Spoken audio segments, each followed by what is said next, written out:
चलिए अब ध्यान से देखिए, हम आपको फंक्शन बताने जा रहे हैं। कंपोनेंट तो आप समझ ही चुके होंगे।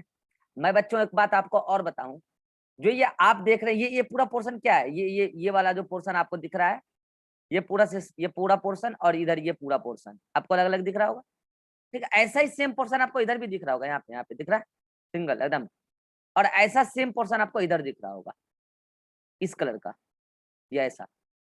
तो ये जो मैंने अलग अलग कलर से बनाए हैं, ये पोर्शन क्या है आपको सिस्टर्नी, और ये पोर्शन क्या है आपका टिब्यूल। ऐसे ही ये भी है, ये भी सिस्टर्नी है, सॉरी ये टिब्यूल है और ये सिस्टर्नी है। तो मैं आपको नाम लिख दूंगा जल्दी से फिर से, ये क्या है सिस्टर्नी है, ये भी सिस्टर्नी है। ऐसे कई जगह होते हैं, एन हो गया। और ये क्या है टिब्यूल है, क्या बच्चे टिब्यूल है, और ये क्या है टिब्यूल है। मतलब कि ये क्या है RER है, मतलब कि इसके सरफेस पर 80S राइबोसोम लगा ही होगा, यहाँ पे भी लगा होगा ऐसे, और वो न्यूक्लियर मेम्ब्रेन पे तो होता ही है। और ये क्या बना रहा है जल्दी बोलो, tubule SER smooth endoplasmic reticulum, यहाँ पे भी क्या बना रहा है SER स्मूथ एंडोप्लाज्मिक रेटिकुलम, और ये क्या बना रहा है रफ एंडोप्लाज्मिक रेटिकुलम। आइए बच्चे अब हम देखते हैं फंक्शन, और फंक्शन में बहुत इंपॉर्टेंट फंक्शन है RER का भी और SER का भी। पहले RER का लेते हैं। RER का जो एक मूल फंक्शन है, एकदम मेन फंक्शन, जो मूल काम है इसका, वो है फॉर्मेशन ऑफ या फॉर्म्स प्रोटीन। ये प्रोटीन बनाता है। अब क्यों बनाता है मैं बता रहा हूं। It forms protein by the help of by the help of 80S ribosome. 80S ribosome कल याद कीजिए, मैंने आपको सिखाया था। राइबोसोम का क्या काम है जल्दी बोलो, प्रोटीन सिंथेसिस, याद आया। इसलिए वो इंजन ऑफ सेल कहलाती है। पूरे सेल के लिए एकदम मटेरियल बना के देती है वो प्रोटीन। पूरा लिविंग वर्ल्ड चल रहा है राइबोसोम में। दुनिया में कोई ऐसा लिविंग सेल नहीं है जिसके पास राइबोसोम नहीं है। ये भी क्वेश्चन पूछा जाता है बच्चे, कौन सा ऐसा ऑर्गेनेल है जो दुनिया के हर लिविंग सेल में है, वो राइबोसोम ही है। क्योंकि राइबोसोम तो प्रोकैरियोटिक में भी है और यूकैरियोटिक में भी है।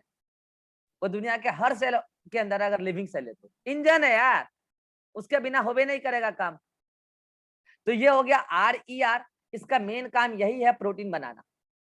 अच्छा RER अभी मैं आपको मॉडिफिकेशन भी बाद में बता दूंगा। तो मॉडिफिकेशन में एक आएगा कि RER होते हैं ना, ये RER जो ये आपको दिख रहे हैं जिसके ऊपर सिस्टर्नी है, जिसके ऊपर क्या लगा हुआ है 80S राइबोसोम।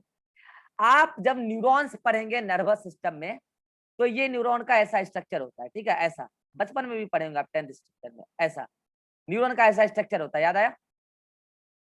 ये होता है यहाँ पर, ये जो आप देख रहे हो ये वाला पोर्शन, ये होता है बच्चे, यहाँ पर एक न्यूक्लियस होता है, ठीक है। और बता दूं बच्चों, यहाँ पर एक स्पेसिफिक दाने दाने जैसे अपीयरेंस पाए जाते हैं यहाँ पे। नेटवर्क प्रॉब्लम हो रहा है। क्या हो रहा है, नेटवर्क प्रॉब्लम किसका।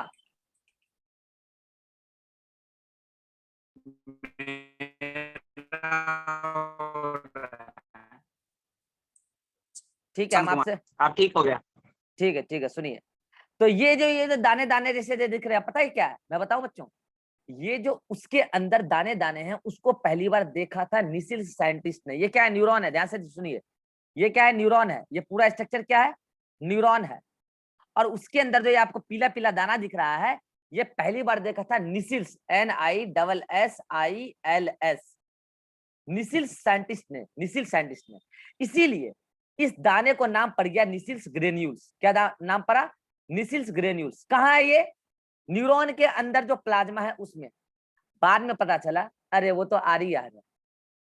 बाद में पता चलता है कि ये तो RER का फ्रेगमेंट है, ये तो RER है, इट इज RER। बाद में पता चला। तो ये निसिल्स ग्रेन्यूल्स क्या है, ये खूब पूछा जाता है कि RER है या SER है। तो वो RER है, और वो क्या करता है पता है, उस न्यूरॉन के अंदर प्रोटीन बनाता है। तो ये बात मैं RER से रिलेटेड यहीं पे बता दिया। तो RER का एक ही काम है mainly, protein synthesis, that's all. अच्छा एक बात बताइए, एक ही काम है लेकिन जोरदार है, पता है ना। एक ही काम है लेकिन जोरदार है। बिना प्रोटीन के कुछ नहीं हो सकता है। प्रोटीन से ही एंजाइम बनता है और उसी से मेटाबॉलिज्म चलता है, और प्रोटीन से ही कई सारे स्ट्रक्चर बनते हैं इस दुनिया में। इस लिविंग वर्ल्ड में ज्यादातर लिविंग स्ट्रक्चर का जो पार्ट है वो प्रोटीन ही है। यही बायोमोलिक्यूल है जो ज्यादातर सेल ऑर्गेनेली का भी हिस्सा है, स्ट्रक्चरली और फंक्शनली तो है ही। तो बहुत इंपॉर्टेंट काम है आरईआर का, और एक ही काम है क्या, प्रोटीन सिंथेसिस कराना। लेकिन हाँ, कैसे, उसके मदद से। और पता है फिर ये बना बना के एक बैग में ऐसे, ध्यान से सुनिए मैं क्या बोल रहा हूँ, नया बात बोल रहा हूँ। बैग में बना बना के ऐसे पैक कर करके रिलीज करेंगे। ऐसे प्रोटीन बनाया, ऐसे रिलीज कर देंगे, ऐसे बैग बना के। प्रोटीन बनाया, ऐसे रिलीज कर देंगे। पता है बच्चों ये क्या है? इसको हम लोग कहते हैं ईआर वेसाइकल्स। क्या बोलते हैं? ER vesicles. अगर ये ईआर वेसाइकल्स आर ने बनाया है तो क्या आप इसको आर वेसाइकल्स बोलोगे? अरे बोलो। और क्या इस वेसाइकल्स के अंदर आप अनुमान लगा सकते हैं क्या होगा? अरे बोलो, इसके अंदर प्रोटीन होगा, कंटेन प्रोटीन। अरे प्रोटीन बनाया किसने? प्रोटीन बनाया राइबोसोम ने। कहा वाला राइबोसोम? 80S राइबोसोम, जो कहाँ है? आरईआर के सरफेस पर। आरईआर ने उसको मेम्ब्रेन से, अपना ही मेम्ब्रेन दे दिया उसको, अपना अंग दे दिया मानो, अपना ही मेम्ब्रेन से लपेट दिया उस प्रोटीन को जो इस 80S राइबोसोम ने बनाया, और अपने अंदर से सेक्रीट कर दिया जस्ट बाहर। उसी को हम क्या बोल रहे हैं? RER vesicle. बताओ ये वेसाइकल स्फेरिकल स्ट्रक्चर है कि नहीं है? अगर ये अंडा जैसा निकल जाता है ऐसा तो ओवल हो जाता है कि नहीं? और ये क्या है? आरईआर वेसाइकल्स है। बोलो बच्चे इसके अंदर क्या है? तो सर प्रोटीन है। तो यही आरईआर वेसाइकल्स भी हो गया। तो बताओ ये क्या है? सिस्टर्नी। ये जो लंबे लंबे ट्यूब दिख रहे हैं आपको, दिस वन इज सिस्टर्नी। एक एक यूनिट ये सिस्टर्नी है। उसके सामने अंडा, और उसके सामने संतरा, संतरा जैसा गोल गोल, अंडा जैसा ओवल, वो क्या है? वो वेसाइकल्स है। तो बताओ आरईआर मेनली किस फॉर्म में मिलता है? सिस्टर्नी या वेसाइकल? सिस्टर्नी। अरे आरईआर तो सिस्टर्नी का फॉर्म में मिल रहा है ना, फिर उसी का वेसाइकल्स भी बन जा रहा है। तो इसका मतलब वो सिर्फ आरईआर सिर्फ वेसाइकल्स का फॉर्म में नहीं मिलता, सिर्फ सिस्टर्नी के फॉर्म में नहीं मिलता, वो दोनों ही फॉर्म में मिलता है। हाँ, मेनली सिस्टर्नी का फॉर्म में मिलता है। चलिए नेक्स्ट लेते हैं। ये जो ट्यूबुलर स्ट्रक्चर आपको दिख रहा है, मैंने कहा ना ट्यूबुलर, ट्यूब्यूल का मतलब है समझना कैसे ऐसे ट्यूब नहीं, ट्यूब्यूल का मतलब है हाईली ब्रांच्ड। देखिए ऐसे ऐसे ब्रांचिंग, इधर से भी एक ब्रांचिंग निकल गया, इधर से भी एक ब्रांचिंग निकल गया, इधर से एक ब्रांचिंग निकल गया, इधर से एक ब्रांचिंग निकल गया। Highly branched flattened tubular structure is called as tubule. और ये जो ट्यूब्यूल आप देख पा रहे हो ये एसईआर बनाता है बच्चे। चलिए आते हैं एसईआर के फंक्शन पे, पढ़ लें एसईआर का फंक्शन। बच्चों मैं बताऊं आपको, जैसे आपके सेल के अंदर प्रोटीन बनाने का काम किसका है? आरईआर का। ऐसे ही लिपिड बनाने का काम एसईआर का है। तो ये मेन काम क्या करता है? फॉर्म्स, जल्दी बोलिए, जल्दी बोलिए, लिपिड। अब लिपिड। अब ये मत बोल दीजिएगा यहाँ की with the help of 80S ribosome, है ये नहीं है। लिपिड का सिंथेसिस होता है एसईआर के अंदर। और किसी को अगर खुजली हो रहा हो कि सर कैसे होता है मैकेनिज्म पढ़ाइए, तो अकेले में मिलना पढ़ा दें, लेकिन आपके लेवल का नहीं। बस आप इतना जानिए कि एसईआर के अंदर जो लिपिड सिंथेसिस का मैकेनिज्म है, मैं बताऊं बच्चों आपके सिलेबस में केवल कार्बोहाइड्रेट का सिंथेसिस का मैकेनिज्म है। और वो भी मैं बताऊं, वो प्लांट में जो बनता है उसका मैकेनिज्म आपके अंदर है। फोटोसिंथेसिस सब तक कार्बोहाइड्रेट कैसे बनता है, केल्विन साइकिल में। अदरवाइज लिपिड, कार्बोहाइड्रेट, प्रोटीन अलग अलग ऑर्गेनिज्म में, अलग अलग सेल में अलग अलग मैकेनिज्म से बनते हैं। तो जो एसईआर के अंदर लिपिड का सिंथेसिस होता है, कैसे होता है, ये आपके लेवल पर किसी काम का नहीं है। लेकिन हाँ, ये आपसे खूब पूछा जाता है कि बताइए बच्चे लिपिड कौन बनाता है? तो लिपिड बनाता है एसईआर, स्मूथ एंडोप्लाज्मिक रेटिकुलम। एक काम तो इसका ही हुआ। अब पता है बच्चों, अगर ये लिपिड बनाता है तो बताओ लिपिड से मिलता जुलता हर स्ट्रक्चर को ये बनाता होगा कि नहीं बनाता होगा? अरे बोलो, बनाता होगा। तो मैं बताता हूँ, एनिमल के अंदर होते हैं एस्टेरॉयड हार्मोन, और एस्टेरॉयड हार्मोन क्या होता है? जो लिपिड का डेरिवेटिव होता है। तो क्या वो बनाने का काम भी एसईआर करती होगी? अरे बोलो, वो बनाने का काम भी एसईआर करती होगी। तो इसमें मैं लिख दूं, इट फॉर्म्स, अगला function, forms asteroid hormone. Steroid hormone. तो कौन है भाई स्टेरॉयड हार्मोन? मैं बता दूं बच्चों, मैं आपको एंडोक्राइन पढ़ाऊंगा तो सारे हार्मोन का नाम पढ़ाऊंगा, अभी बस इतना बोलता हूँ। एड्रिनल कॉर्टेक्स के हार्मोन और सेक्स ऑर्गन के हार्मोन स्टेरॉयड होते हैं, बाकी सब प्रोटीनेशियस होते हैं।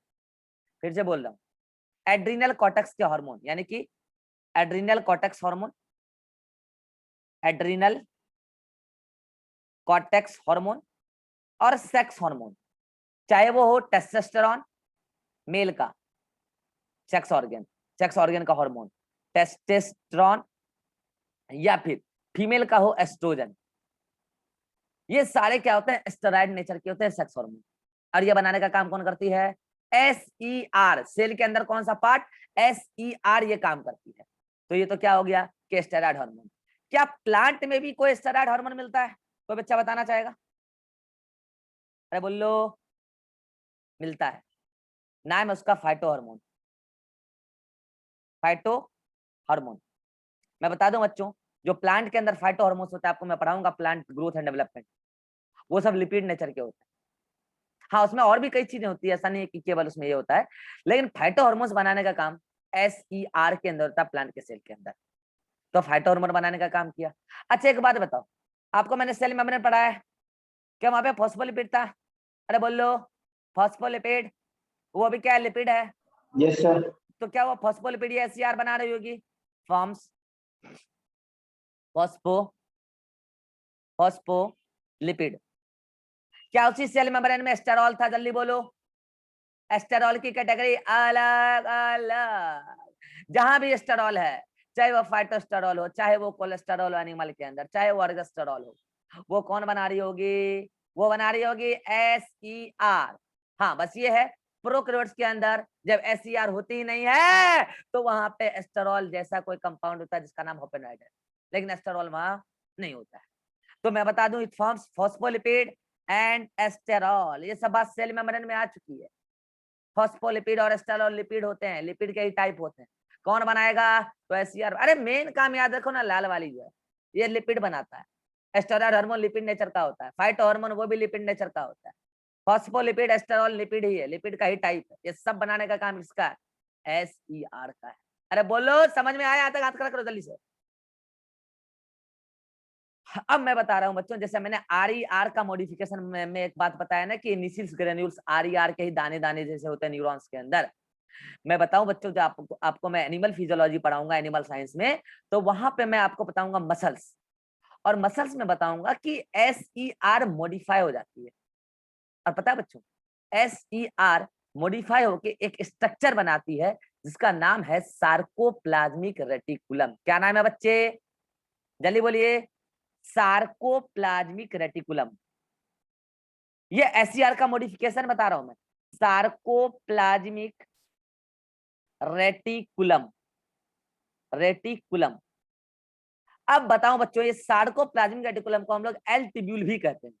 क्यों कहते हैं मैं बता दूंगा, वहां पे एल शेप्ड में दिखेगा। दूसरा बात है कि लॉन्गिट्यूडिनल मैनर में बनता है, बस याद रखो सार्कोप्लाज्मिक रेटिकुलम को एल ट्यूब्यूल भी कहते हैं। यहाँ जो काम का बात है कि ये SER का मॉडिफिकेशन है। क्या है? मॉडिफिकेशन है। मॉडिफिकेशन है, मॉडिफिकेशन मत बोलो, खराब हो जाएगा ये SER। ये मॉडिफिकेशन है, और ये SER मॉडिफाई होके पता है क्या करता है बच्चों? अच्छा बताओ, इन जनरल SER का क्या काम है? लिपिड बनाना है ना। लेकिन ये एक बार बताओ यार, कोई भी आदमी अगर मॉडिफाई होता है तो कॉमन फंक्शन करने के लिए करता है या यूनिक फंक्शन? यूनिक। कुछ अलग करेंगे, कुछ अलग करेंगे। तो क्या अलग करोगे आप? तो ये मॉडिफाई होती ही है किस लिए? ये मॉडिफाई होती है बच्चे for the storage of calcium ion. ये कैल्शियम आयन को स्टोर करती है, जहां पे भी होती है, मसल्स में पाई जाती है सार्कोप्लाज्मिक रेटिकुलम। मैं आपको बता दूंगा जब पढ़ाऊंगा क्या, मसल्स, तब बता दूंगा। बस अभी आप याद रखो कि SER जो होता है मॉडिफाई हो जाता है सार्कोप्लाज्मिक रेटिकुलम बनाने के लिए। एल एल मतलब लॉन्गिट्यूडनल, लॉन्गिट्यूडनल मैनर में बनाती है, मसल्स में बता दूंगा। ये इंपॉर्टेंट बात है कि आपको याद रखना है कि ये क्या काम करती है सार्कोप्लाज्मिक रेटिकुलम? कैल्शियम को स्टोर करती है। नेक्स्ट एक और मॉडिफिकेशन है इसका, एक्चुअली में मॉडिफिकेशन नहीं, एक और इसका फंक्शन बताऊं मैं आपको बच्चों। ये जो SER होती है ना, SER of hepatocyte, hepatocyte, SER of hepatocyte, hepatocyte मतलब होता है लीवर का सेल।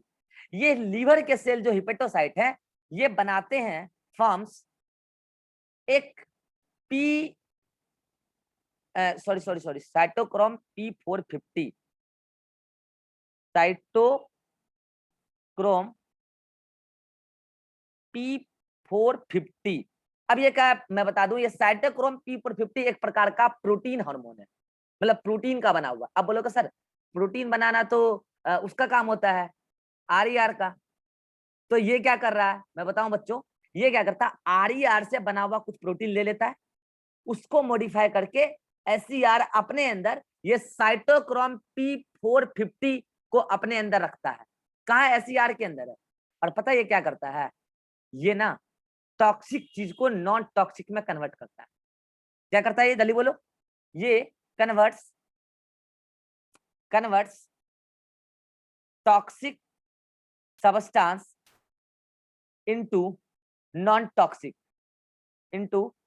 टॉक्सिक तो क्या आप SER का एक फंक्शन और बोलोगे क्या? जल्दी बोलो, क्या बोलोगे? डिटॉक्सिफिकेशन। इस फंक्शन को लेकर क्या बोलोगे? जल्दी बोलो, डिटॉक्सिफिकेशन ऑफ, जल्दी बोलो क्या क्या? ये देखो हर्ष, ये सिडेटिव ड्रग्स लेता है, ये नशेड़ी है, ये पुराना नशेड़ी है, आराम से सुतल रहता है। सिडेटिव ड्रग्स समझते हो क्या होता है? जो नींद लेने के लिए गोलियां खाई जाती है, देखो हर्ष लेता है, बोल रहा है, तो ये लेता है सिडेटिव ड्रग्स। अब इसको अगर आप देखो इतना दिन से ही ले रहा है लेकिन इसके ऊपर कोई फर्क नहीं हो रहा है, पता क्या नहीं हो रहा है, ये जाके लेता है, सूंघता है, जो भी लेता है, बॉडी में जब चला गया उस सिडेटिव ड्रग्स, तो वो पता है क्या होता है, आपको खुशी देता है। आपको ड्रग्स पढ़ाऊंगा 12th में तो आपको मजा आता है, थोड़ा नींद वींद आता है, मूड बढ़िया हो जाता है। लेकिन अगर आप उसका कंटिन्यूअस कंजम्पशन कर रहे हैं तो वो आपके बॉडी को कैसे नुकसान देगा, ये मैं ड्रग्स में पढ़ा दूंगा 12th। लेकिन एक लिमिट तक, अगर मान लो आज आपके दोस्तों ने बोला यार लो ना बड़ा मजा आता है, तो ऐसे हर्ष जैसे ही दोस्त अगर आपको मिल जाए तो देंगे लो ना यार बड़ा मजा आता है, हम भी लेते हैं, तो वो आपको देगा, आप एक दिन ले लेंगे। अगर एक दिन ले लेंगे तो ऐसा थोड़ी है कि आप हर्ष की तरह दिन भर सुतल रहेंगे, एकदम लेके एकदम सुतल है, ऐसा नहीं होगा। आप अगर वो ड्रग्स ले लिए एक आध दिन तो नुकसान नहीं है। क्यों नहीं है? आपके सेल्स के अंदर SER के अंदर, ये इंपॉर्टेंट नाम है सुनिएगा, साइटोक्रोम P450 एक हार्मोन है, हार्मोन टाइप का ये हार्मोन है। और ये क्या करता है, जो भी आपने सिडेटिव ड्रग्स लिया है उसको डिटॉक्सिफाई कर देगा, बट एक लिमिट। इसका मतलब नहीं कि बोरा का पूरा ड्रग खाएंगे, साइटोक्रोम P450 है ये है, वो डिटॉक्सिफाई कर देगा, इसका मतलब ये नहीं। अल्कोहल जो आप पीते हो, देखो नवीन को दिन रात लेते रहता है, अल्कोहल पी पा के सुतल रहता है दिन भर, तो इसका तो बात ही अलग है। लेकिन ये अगर किसी दिन अपने दोस्त को दे देगा, तो दोस्त को जो दे देगा तो दोस्त एक आध दिन पी लेगा तो कोई दिक्कत नहीं है। क्या नहीं है? उसके सेल्स के अंदर जो SER है, लीवर के सेल्स के अंदर, उसके अंदर P450 है, वो अल्कोहल को डिटॉक्सिफाई कर देगा, जो भी टॉक्सिक चीज है उसको नॉन टॉक्सिक में कन्वर्ट कर देगा, कोई दिक्कत वाली बात। बहुत सारे लोग एकदम हार्मफुल ड्रग्स लेते हैं, आपको मैं बताऊंगा ड्रग्स सब तक। अगर एक आध दिन आप ले लिए तो कोई दिक्कत वाली बात नहीं है, ओकेजनली लो, नो प्रॉब्लम। मगर अगर आप उस ओकेजनली को डेली रूटीन में ले आओगे तब दिक्कत है, तब SER आपका फेल हो जाएगा। वो लीवर का जो सेल है हिपेटोसाइट, उसके अंदर जो SER है वो उतने साथ ज्यादा टॉक्सिक सब्सटेंस को नॉन टॉक्सिक में कन्वर्ट नहीं हो पाएगा। ये आपके बॉडी के अंदर भगवान ने एक बहुत अच्छा चीज दिया है। पता चला कि कल को आप गलती से कोई ऐसा चीज खा ली जो जहरीला है, तो SER हर सेल के अंदर है, स्पेसिफिकली हिपेटोसाइट के अंदर जो है उसका क्या काम है, टॉक्सिक चीजों को नॉन टॉक्सिक में कन्वर्ट करना। अब पता चला कि ये पियक्कर जो है ये दिन रात पीते रहता है, रोड पे सुतल रहता है। नवीन की बात मैं नहीं कर रहा हूँ, नवीन तो एकदम ब्रांड वाला लेता है, ये रूम में सोता है। ये जो रोड पर सोए मिलते हैं ये पियक्कर लोग हैं, ये लोग रोड पे पी पा के सुतल, डेली का काम है इनका, लोग का डेली पी पा के सुतल रहेंगे। इनका लीवर हो चुका है फेल। कैसे हो चुका है मैं बता दूंगा, फिजियोलॉजी पढ़ाऊंगा ह्यूमन का तब। इनका लीवर हो चुका है फेल। अब जब लीवर फेल हो चुका है तो हिपेटोसाइट काम कहाँ कर रहा होगा भैया बढ़िया से, तो हिपेटोसाइट का साइटोक्रोम P450 अब आप अल्कोहल को डिटॉक्सिफाई करेगा ही नहीं, तो डेली दारू पीता है, डेली नशा में रहता है, लीवर और फेल है, नुकसान पे नुकसान हो रहा है, बॉडी में टॉक्सिक सब्सटेंस जमा हो रहा है, वो जाके दूसरे सेल को मार रहा है जो अच्छा भी सेल था, तो ये नुकसान होने लगता है फिर बाद में। तो कुल मिला के आप इतना समझिए, लीवर के सेल हिपेटोसाइट कहलाते हैं, उसके अंदर जो SER होता है उसका क्या काम है, साइटोक्रोम P450 उसके अंदर होता है, वो जो बनाता है SCR, वो क्या करता है, टॉक्सिक सब्सटेंस को डिटॉक्सिफाई करता है। ये SCR का एक और काम। सभी को क्लियर हुआ SCR का फंक्शन? जल्दी बोलो, सभी को क्लियर? तो ये मोटा मोटी फंक्शन है, स्क्रीनशॉट ले लीजिए, इसमें कुछ भी नया नहीं है, नोट्स में सब कुछ एडेड है, नोट्स में सब कुछ एडेड है। लिपिड बनाता है, स्टेरॉयड हार्मोन बनाता है, फैटी हार्मोन बनाता है, फॉस्फोलिपिड बनाता है, स्टेरॉल बनाता है, सार्कोप्लाज्मिक रेटिकुलम के अंदर ये कैल्शियम स्टोरेज करता है, हिपेटोसाइट के अंदर ये P450 ये कन्वर्ट करता है नॉन टॉक्सिक में। अब बता रहा हूं, जो ये लिपिड बनाता है या फिर ये जो स्टेरॉयड हार्मोन बनाता है, वो कैसे निकलेगा SCR से?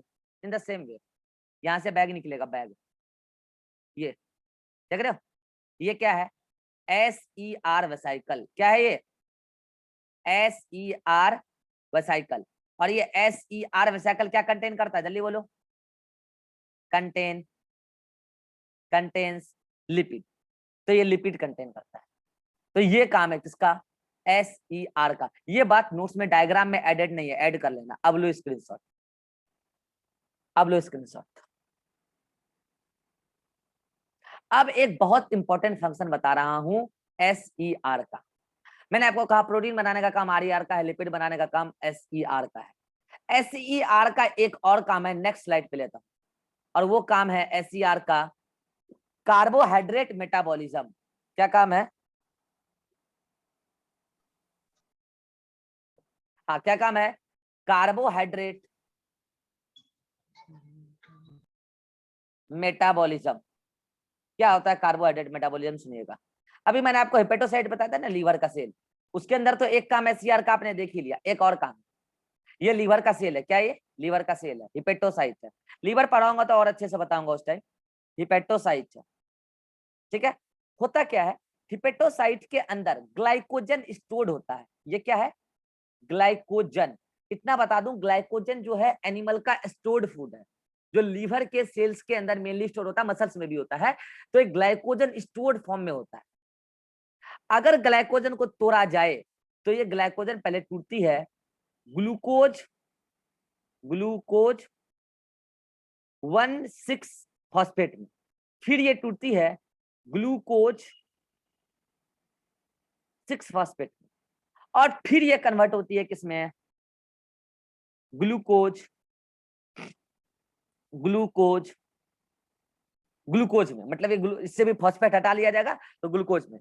तो यहाँ पे जो इंजाइम होता है, एक इंजाइम होता है यहाँ पे, इस रिएक्शन में एक इंजाइम इन्वॉल्व होता है, एक इंजाइम इन्वॉल्व होता है, और उस इंजाइम का नाम है ग्लूकोज, ग्लूकोज सिंथेज। कैसे ग्लूकोज बना है पता है? यहाँ पे उस तरीके से नहीं बना है जैसे प्लांट के अंदर बनता है, ग्लाइकोजन से ग्लूकोज बनाया गया है। इस कन्वर्जन में जो एंजाइम इन्वॉल्व हुआ वो है ग्लूकोज सिंथेज, वो भी लास्ट स्टेप।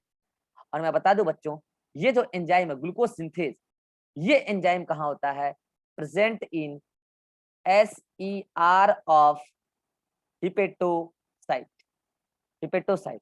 अब बच्चा बोलेगा अरे वो मास्टर एक बात बताओ, एंजाइम प्रोटीन नेचर का होता है, तो ये तो RER बनाया होगा। हाँ बोल तो रहा हूँ, RER ने बनाया है प्रोटीन, और वो आया बैग के फॉर्म में SER के पास, और SER ने उसको स्टोर करके रखा। और भी किसका SER? हिपेटोसाइट के अंदर सब बात चल रहा है। तो हिपेटोसाइट के SER में एक और चीज होता है जिसका नाम क्या है, मतलब वो एंजाइम बनाता है ग्लूकोज सिंथेज, और वो एंजाइम जब एक्टिव होता है तो ग्लाइकोजन कन्वर्ट हो जाता है ग्लूकोज में, फाइनली फिर ये ग्लूकोज चला जाता है ब्लड में, ब्लड में आ जाता है। तो ये जो आप देख रहे हो इसको बोलते हैं कार्बोहाइड्रेट मेटाबॉलिज्म। इसका बहुत डिटेल रिएक्शन है जो आपके लेवल पे इन जनरल नहीं पढ़ाई जाती है। तो ये पूरा जो डिटेल रिएक्शन है, इसमें एक स्टेप में SER का रोल है। ये सारा रिएक्शन हिपेटोसाइट मतलब लीवर के सेल के अंदर होता है, यहां जाके आपका एंडोप्लाज्मिक रेटिकुलम समाप्त होता है। ये था एंडोप्लाज्मिक रेटिकुलम और उसका फंक्शन, उससे रिलेटेड सारी बातें मैंने कर दी। अलग से अब हम कोई बात नहीं करेंगे कि पूरा एंडोप्लाज्मिक रेटिकुलम का फंक्शन क्या बताना है अलग से यार। मैंने RER का फंक्शन बता ही दिया इधर, और इधर SER का भी फंक्शन बता ही दिया, स्ट्रक्चर बता ही दिया। तो एंडोप्लाज्मिक रेटिकुलम आपका समाप्त हुआ। नोट्स में आपका सफिशिएंट लिखा हुआ है, जिनको नोट्स नहीं मिला उनको मिल जाएगा, और ये बातें आप नोट्स में एक्स्ट्रा ऐड कीजिएगा, ठीक है। इसको जल्दी से आप देखिए, फिर हम नया मीटिंग क्रिएट करते हैं और नया मीटिंग में पढ़ेंगे आपसे, आपके साथ गोल्जी बॉडी। यहां तक एंडोप्लाज्मिक रेटिकुलम में यदि किसी को कोई डाउट हो एंडोप्लाज्मिक रेटिकुलम में तो बोल सकता है। मैं पूछ लेता हूं एक एक करके। अभिषेक को डाउट है ईआर में? No sir. Irhan, Harsh, no sir. क्या बोलो? सर कोई डाउट नहीं है। अच्छा, Naveen, no sir. Ribha, no sir. Roshan कोई डाउट है? No sir. Shivanand? No sir. ठीक है, मिलते हैं अगले मीटिंग में। रोशन शर्माना नहीं है। देखिए एक बात, लास्ट स्लाइड। हाँ क्या लास्ट स्लाइड? लीजिए लीजिए स्लाइड, ले लीजिए स्लाइड। एक बात आप लोगों को सभी को समझाता है, 2 मिनट सुनिए। क्लास में कभी भी कोई भी टीचर पढ़ाए, कोई भी क्लास में कभी भी शर्माइए मत। पता है इससे क्या होगा? इससे आपका नुकसान होगा। अब मैं बता रहा हूँ, सीरियस बात बता रहा हूँ। होता है कुछ बच्चे ऐसे होते हैं जो मतलब स्टार्टिंग से टीचर के साथ उतना इंटरेक्ट नहीं कर पाते हैं, अचानक से 11th-12th में आते हैं तो टीचर के साथ इंटरेक्ट करने में थोड़ा हिचकिचाहट जैसी होती है। उसको लगता है कि हम शर्मा रहे हैं, लेकिन वो शर्माहट नहीं है, वो हिचकिचाहट है, जिसको आप अंग्रेजी अगर शब्द बोलेगा तो हेजिटेशन बोलते हैं। उसको बोलते हैं ना कि सर हमको हेजिटेशन हो जाता है, तो वो एक्चुअल में शर्म नहीं है, वो हिचकिचाहट है कि आप टीचर के सामने आने तक से हिचकिचाते हैं, शर्म नहीं है ये। तो ये चीजें आपको नुकसान देगी। कैसे बता रहा हूं? अगर आप टीचर के साथ खुल के इंटरेक्ट नहीं करेंगे, बात नहीं करेंगे, तो टीचर आपकी समस्याओं को समझेगा कैसे? टीचर आपकी समझ, आप गए इंजेक्शन लेने के लिए, डॉक्टर को बोलेगा नहीं हमको तो शर्म आता है, तो शर्माते रहिए, नहीं शर्माते रहिए, वहां शर्माते रहिए, आपका इलाज ही नहीं होगा। डॉक्टर के पास गए ना जी, आप इलाज कर, आप टीचर के पास आए तो उनसे बात कीजिए, वो जो बोल रहे हैं उनका जवाब दीजिए, आप सवाल कीजिए उनसे, को मन में कोई सवाल हो तो, तब ना आप ज्यादा सीखिएगा, तब ना आप 2 वे इंटरेक्शन क्लास हम आपको दे रहे हैं, इसका फायदा हो पाएगा। अदरवाइज ऑनलाइन में देख रहे हैं आप, भीड़ लगल है, एक साथ 1,000 बच्चा चैट करता है, और उसमें से वो चैट ढूंढ के एकदम दिखाया जाता है कि बच्चे कमेंट कर रहे हैं, you are my god ma'am, you are my everything, you are my फलाना ढिकाना, प्लीज शाहरुख खान वाला पोस्ट दे दीजिए, फिल्म बना दीजिए वो, ये सब चल रहा है। तो यहाँ आपको साथ वो नहीं ना हो रहा है, यहाँ तो हो रहा है 2 वे इंटरेक्शन, कि मैंने ईआर पढ़ाया, चले भाई ईआर में किसी को कोई डाउट हो एक एक करके बोलिए। यहाँ ई नहीं हो रहा है कि मेरे बारे में अच्छा फीडबैक लिख के भेजिए, उधर से लिखिए यू आर माई गॉड, मेरा डीपी लगाइए व्हाट्सएप पर, ये सब यहाँ नहीं चल रहा। यहाँ चल रहा है कि आपको कोई डाउट है तो बोलिए, हम यही आपसे उम्मीद करते हैं। और मैं आपका शकल दिखाने इसीलिए बोलता हूं कि मैं देखना चाहता हूं कि क्लास के दौरान बच्चे क्या कर रहे हैं, सीरियसली सुन रहे हैं कि नहीं सुन रहे हैं, क्लास को पढ़ रहे हैं कि नहीं पढ़ रहे हैं। ऑफलाइन में तो आप सामने में रहते हैं, तो ऑनलाइन में कैमरा ऑन रहेगा तब ना, इसलिए हम आपसे कैमरा ऑन करवाते हैं। अब गर्ल्स से इसलिए नहीं करवाते हैं कि आप जान ही रहे हैं सोशल साइट में क्या क्या हो जाता है आजकल, तो वो मैं रिस्क नहीं लेना चाहता हूँ, इसलिए गर्ल्स का कैमरा ऑन नहीं करवाते हैं। ठीक है, वो रिस्क से मैं बचना चाहता हूँ कि कल को कुछ हो जाए तो मुझे फिर रिस्क हो जाएगा, इसलिए। बॉयज में क्या, आपका फोटो करे ना वायरल, कोई कर दे, आप तो हीरो ही बनिएगा, और इसमें क्या दिक्कत है? तो थोड़ा गर्ल्स में थोड़ा दिक्कत हो जाता है, कुछ भी हो जाता है आजकल, तो वीडियो से कुछ भी बना लेगा वो। ठीक है, तो इसलिए थोड़ा गर्ल्स का हम नहीं लाते हैं, मतलब कि वीडियो ऑन करवाते हैं। अब गर्ल्स को यहाँ खुद समझना पड़ेगा कि हम सिंसियर होकर पढ़ाई करें, ऐसा नहीं कि हम सर हमको नहीं देख रहे हैं वीडियो तो हम सुत जाए, एकदम सुत के कान में ईयरफोन लगा के पढ़े, नहीं, ये गलत बात। तो बॉयज सभी लोग अपना कैमरा ऑन रखिए एटलीस्ट, और इसमें शर्माने का कोई बात नहीं है रोशन, ये हिचकिचाहट है, इसको दूर करिए तो आप ज्यादा सीखिएगा। ठीक है, चलिए मिलते हैं नए मीटिंग में, हम पढ़ेंगे फिर गोल्जी बॉडी पढ़ेंगे अभी। ठीक है।